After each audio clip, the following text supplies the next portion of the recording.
बंदी संदर्भात त्या ठिकाणी फार मोठी मीटिंग चालू आहे. मित्रांनो, सांगायचं म्हणजे खरोखर दुर्दैवी घटना आहे की आपल्या गावामध्ये पूर्वी खूप चांगले दिवस होते, परंतु आता जे बाहेरचेच गावचे येऊन आपल्या बोकांडी बसले. इथं जय मल्हार झाले, ते पण बाहेरचेच गावचे. इकडे पण जागले वस्ती, तिथं पण बाहेरचेच गावचे. इथं मथुरमुळे तो सुद्धा दारू पाळतो. म्हणजे प्रत्यक्ष माझं प्रामाणिकपणे मत आहे. 1 मिनिट ऐका. हो, गाव बोलून ते राव नाही करणार, शांत बसा. 1 मिनिट बोलून देणार नाही, बोलायचं पण नाही. दत्त देवस्थान इथं स्वयंमुळे खोटं बोलता जे आणि जे इथून पुढे सांगून ठेवतो, जे जे दारू पाळतात ना, हा ऐक रे.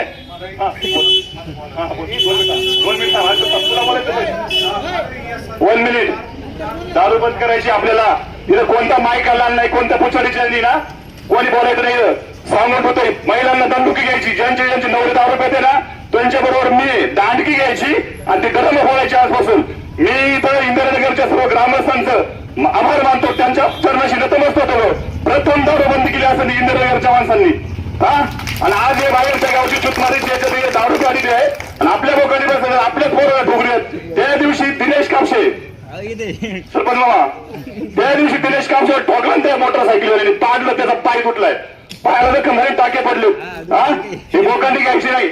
माझं मत भाऊसाहेब, एक टीआयला एवढा एक उपविभाग आहे संगमनेर, प्राण साहेब, तहसीलदार साहेब, दोन्ही विभाग आपले नामटे साहेब असतील, खतवळ साहेब असतील आणि पोलीस अधीक्षक साहेब, कलेक्टर साहेब, यांना पण द्या. यांच्या मुख्य आव्हानाशिवाय गावचा विकास होणार नाही, काय होणार नाही. यांच्या भाईगिरीला घाबरायचं नाही.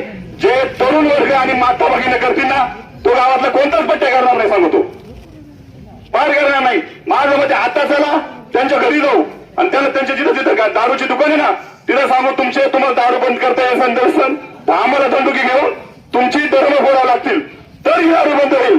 नाहीतर अशा किती ग्रामसभा झाल्या तरी दारू बंद होणार नाही. कायदा सुव्यवस्था आहे ना, आपण हातात घेऊ. कोण काय करते बघू. हे बोलतो आणि थांबतो.